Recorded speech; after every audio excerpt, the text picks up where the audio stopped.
The Questions of King Milinda. Book 2, The Distinguishing Characteristics of Ethical Qualities. Chapter 2. 3.2.1, Continued Identity and Re-Individualization. The king said, "He who is born, vipassanā, does he remain the same or become another?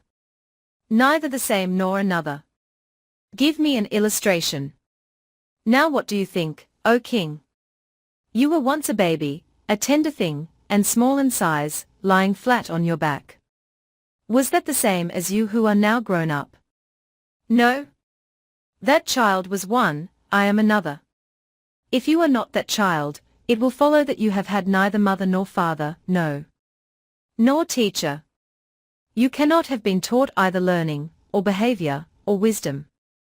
What, great king? Is the mother of the embryo in the first stage different from the mother of the embryo in the second stage, or the third, or the fourth? Is the mother of the baby a different person from the mother of the grown-up man?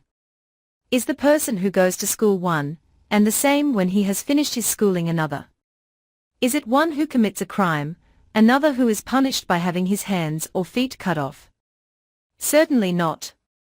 But what would you, sir, say to that? The elder replied, "I should say that I am the same person, now I am grown up, as I was when I was a tender tiny baby, flat on my back. For all these states are included in one by means of this body." Give me an illustration. Suppose a man, O king, were to light a lamp, would it burn the night through? Yes, it might do so. Now, is it the same flame that burns in the first watch of the night, sir, and in the second? No. Or the same that burns in the second watch and in the third? No. Then is there one lamp in the first watch, and another in the second, and another in the third? No. The light comes from the same lamp all the night through. Just so, O king, is the continuity of a person or thing maintained. One comes into being, another passes away, and the rebirth is, as it were, simultaneous. Thus neither as the same nor as another does a man go on to the last phase of his self-consciousness. Give me a further illustration. It is like milk, which when once taken from the cow, turns, after a lapse of time, first to curds, and then from curds to butter, and then from butter to ghee. Now would it be right to say that the milk was the same thing as the curds, or the butter, or the ghee? Certainly not, but they are produced out of it. Just so, O king, is the continuity of a person or thing maintained. One comes into being, another passes away, and the rebirth is, as it were, simultaneous. Thus neither as the same nor as another does a man go on to the last phase of his self-consciousness. Well put, vipassanā.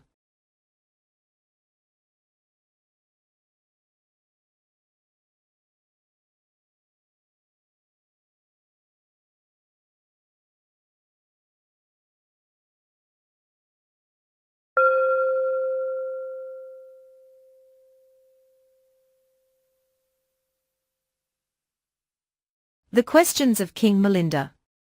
Book 2, The Distinguishing Characteristics of Ethical Qualities. Chapter 2. 3.2.2, Rebirth and Awareness. The king said, "Is a man, vipassanā, who will not be reborn, aware of the fact?" Yes, O king. And how does he know it? By the cessation of all that is cause, proximate or remote, of rebirth. Give me an illustration. Suppose a farmer, great king, had ploughed and sown and filled his granary, and then for a period should neither plough nor sow, but live on the stored-up grain, or dispose of it in barter, or deal with it as he had need. Would the farmer be aware, great king, that his granary was not getting filled? Yes, he ought to know it. But how? He would know that the cause, proximate and remote, of the filling of the granary had ceased. Just so with the man you spoke of. By the cessation of all that leads to rebirth, he would be conscious of having escaped his liability to it. Well explained, vipassanā.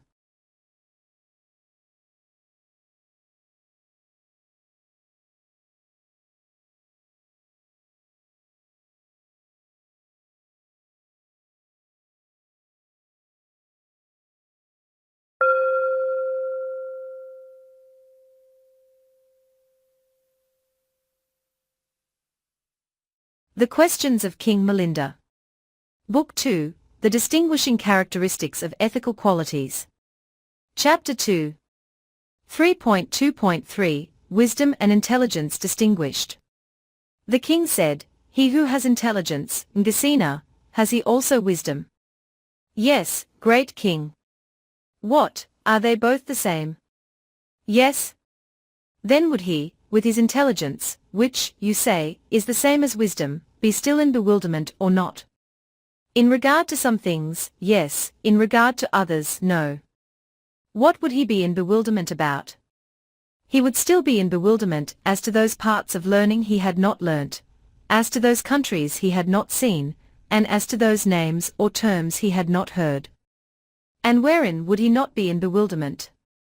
"As regards that which has been accomplished by insight, the perception, that is, of the impermanence of all beings, of the suffering inherent in individuality, and of the non-existence of any soul." Then what would have become of his delusions on those points? When intelligence has once arisen, that moment delusion has died away. Give me an illustration. It is like the lamp, which when a man has brought into a darkened room, then the darkness would vanish away, and light would appear. And what, vipassanā, on the other hand, has then become of his wisdom? When the reasoning wisdom has effected that which it has to do, then the reasoning ceases to go on. But that which has been acquired by means of it remains, the knowledge, to wit, of the impermanence of every being, of the suffering inherent in individuality, and of the absence of any soul. Give me an illustration, Reverend Sir, of what you have last said. It is as when a man wants, during the night, to send a letter, and after having his clerk called, has a lamp lit, and gets the letter written. Then, when that has been done, he extinguishes the lamp. But though the lamp had been put out, the writing would still be there. Thus does reasoning cease, and knowledge remain. Give me a further illustration. In eastern districts the peasants have a custom of arranging 5 pots full of water behind each hut, with the object of putting out at once any spark of fire that may be kindled. Suppose now the house had caught fire, and they had thrown those 5 potfuls of water over the hut, and the fire had gone out, would those peasants then think of still going on using the water pots? No, sir, the water pots would be done with. What would be the use of them, on that occasion, any more? The 5 water pots are the 5 organs of moral sense, faith, to wit, and perseverance in effort, and mindfulness, and meditation, and the reasoning wisdom. The peasantry are the recluse, who is devoted in effort, the fire is sinfulness. As the fire is put out by the water in the 5 pots, so is sinfulness extinguished by the 5 organs of moral sense, and when once extinguished it does not again arise. Give me a further illustration. It is like a physician who goes to the sick man with the 5 kinds of drugs made from medicinal roots, and grinding them up, gives him to drink, and thereby his sickness passes away. Would the physician in that case think of making any further use of the medicine? Certainly not, the medicine has done its work. What would be the use of any more? Just so, O king, when sinfulness is destroyed by the 5 moral powers, then reasoning ceases, but knowledge remains. Give me a further illustration. It is like a warrior, at home in war, who takes 5 javelins and goes down to battle to conquer the foe. And when he has cast them the enemy is broken. There is no need for him to go on casting javelins any more. Well put, vipassanā.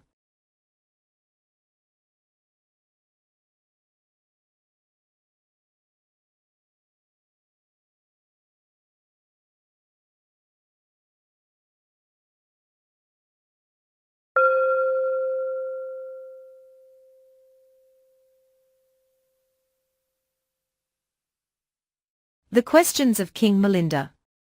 Book 2, The Distinguishing Characteristics of Ethical Qualities. Chapter 2. 3.2.4 Feelings of One Who is Not to be Reborn. The king said, "He who will not be reborn, vipassanā, does he still feel any painful sensation?" The elder replied, "Some he feels and some not." "Which are they?" "He may feel bodily pain, O king, but mental pain he would not." How would that be so? Because the causes, proximate or remote, of bodily pain still continue, he would be liable to it. But the causes, proximate or remote, of mental agony having ceased, he could not feel it. For it has been said by the Blessed one kind of pain he suffers, bodily pain, but not mental. Then why, sir, does he not die? The Arahat, O king, has need neither to curry favour nor to bear malice.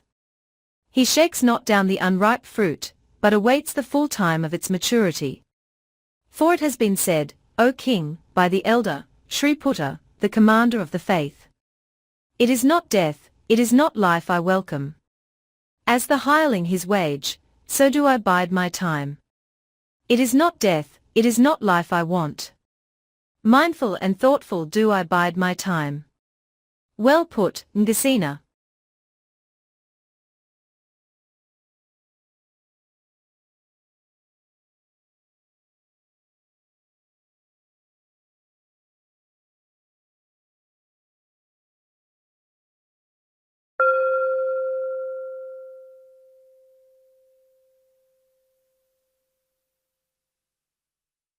The Questions of King Milinda. Book 2, The Distinguishing Characteristics of Ethical Qualities. Chapter 2. 3.2.5, Is Pleasure Good? The king said, Is a pleasant sensation, Ngasina, good or evil or indifferent? It may be any one of the three. But surely, sir, if good conditions are not painful, and painful ones not good, then there can arise no good condition that is at the same time painful. Now, what do you think, great king? Suppose a man were to hold in one hand a red-hot ball of iron, and in the other a lump of icy snow, would they both hurt him? Yes, they both would. But are they both hot? Certainly not. But are they both cold? No. Then acknowledge yourself put in the wrong. If the heat hurts and they are not both hot, the pain cannot come from the heat. If the cold hurts and they are not both cold, the pain cannot come from the cold. How then, O king, can they both hurt you, since they are not both hot, nor both cold, and as one is hot and the other cold, the pain comes neither from the hot nor from the cold?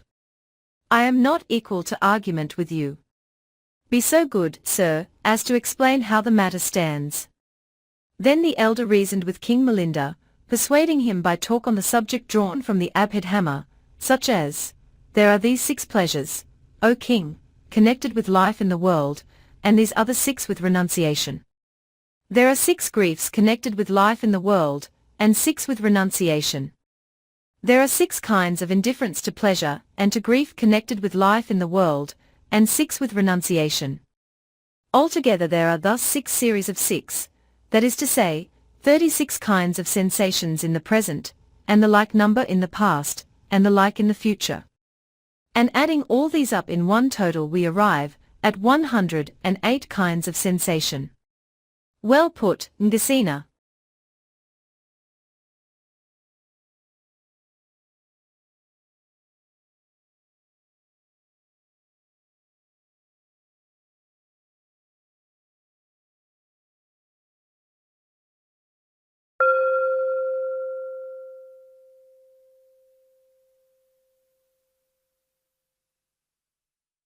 The Questions of King Milinda.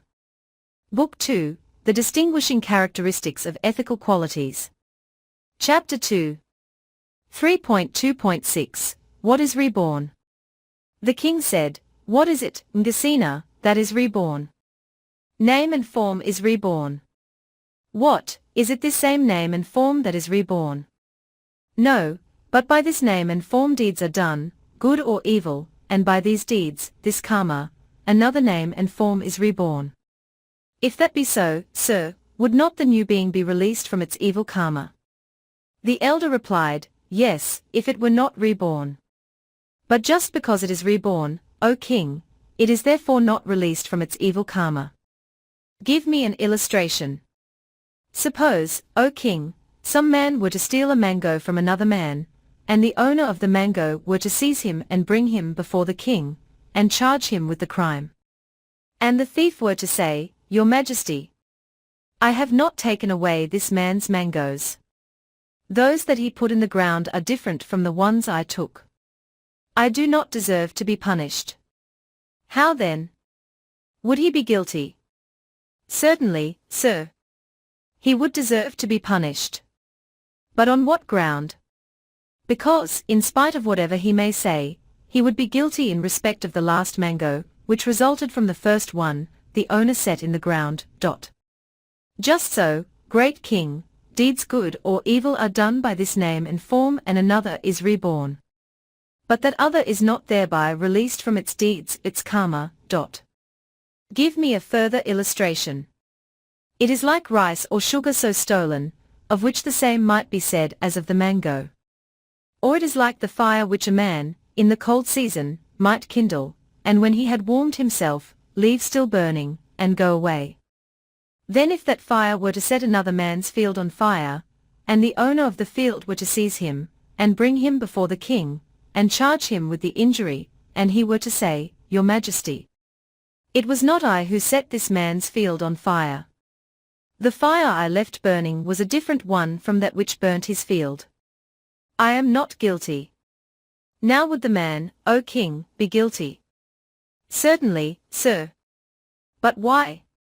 Because, in spite of whatever he might say, he would be guilty in respect of the subsequent fire that resulted from the previous one. Just so, great king, deeds good or evil are done by this name and form, and another is reborn. But that other is not thereby released from its deeds, its karma. Give me a further illustration. Suppose, O king, a man were to take a lamp and go up into the top story of his house, and there eat his meal. And the lamp blazing up were to set the thatch on fire, and from that the house should catch fire, and that house having caught fire the whole village should be burnt. And they should seize him and ask, What, you fellow, did you set our village on fire for? And he should reply, I've not set your village on fire. The flame of the lamp, by the light of which I was eating, was one thing, the fire which burnt your village was another thing. Now if they, thus disputing, should go to law before you, O king, in whose favor would you decide the case? In the village's favor. But why? Because, sir, in spite of whatever the man might say, the one fire was produced from the other. Just so, great king, it is one name and form which has its end in death, and another name and form, which is reborn. But the second is the result of the first, and is therefore not set free from its evil deeds. Give me a further illustration. Suppose, O king, a man were to choose a young girl in marriage, and give a price for her and go away. And she in due course should grow up to full age, and then another man were to pay a price for her and marry her. And when the first one had come back he should say, Why, you fellow, have you carried off my wife? And the other were to reply, It's not your wife I have carried off. The little girl, the mere child, whom you chose in marriage and paid a price for is one, the girl grown up to full age whom I chose in marriage and paid a price for, is another. Now if they, thus disputing, were to go to law about it before you, O king, in whose favor would you decide the case? In favor of the first. But why? Because, in spite of whatever the second might say, the grown-up girl would have been derived from the other girl. Just so, great king, it is one name and form which has its end in death, and another name and form which is reborn. But the second is the result of the first, and is therefore not set free from its evil deeds. Give me a further illustration. Suppose a man, O king, were to buy of a herdsman a vessel of milk, and go away leaving it in his charge, saying, I will come for it tomorrow, and the next day it were to become curds. And when the man should come and ask for it, then suppose the other were to offer him the curds, and he should say, It was not curds I bought of you, give me my vessel of milk. And the other were to reply, Without any fault of mine your milk has turned to curds. Now if they, thus disputing, were to go to law about it before you, O king, in whose favor would you decide the case? In favor of the herdsman. But why? Because, in spite of whatever the other might say, the curds were derived from the milk. Just so, great king, It is one name and form that finds its end in death, and another that is reborn. But that other is the result of the first, and is therefore not thereby released from its evil deeds, its bad karma. Very good, Ngasina.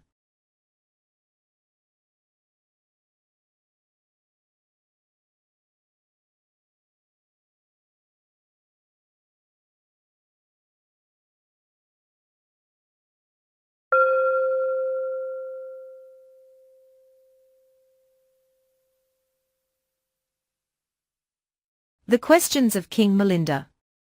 Book 2, The Distinguishing Characteristics of Ethical Qualities. Chapter 2. 3.2.7, Will you be reborn? The king said, Will you, Ngasina, be reborn? Nay, great king, what is the use of asking that question again? Have I not already told you that if, when I die with craving in my heart, I shall, but if not, not. Give me an illustration. Suppose, O king, a man were to render service to the king, and the king, pleased with him, were to bestow an office upon him. And then that he, while living through that appointment, in the full possession and enjoyment of all the pleasures of sense, should publicly declare that the king had repaid him naught. Now would that man, O king, be acting rightly? Most certainly not. Just so, great king, what is the use of asking that question again? Have I not already told you that if, when I die with craving in my heart, I shall, and if not, not. You are ready, Ngasina, in reply.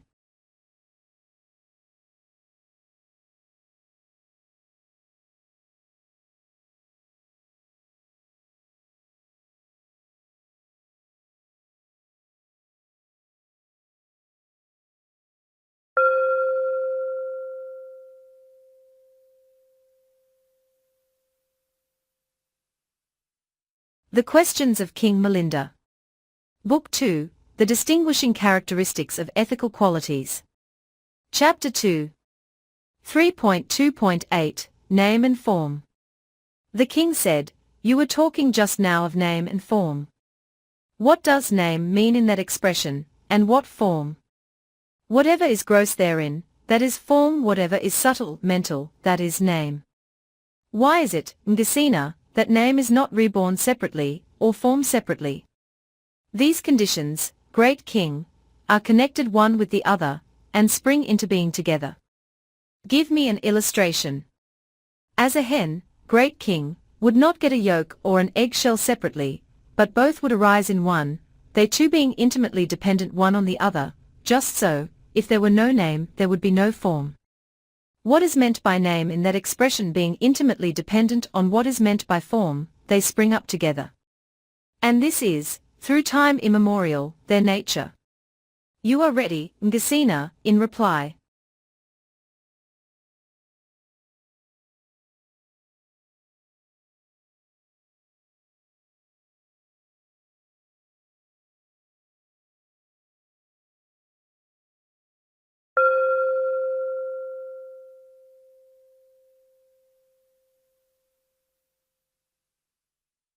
The Questions of King Milinda.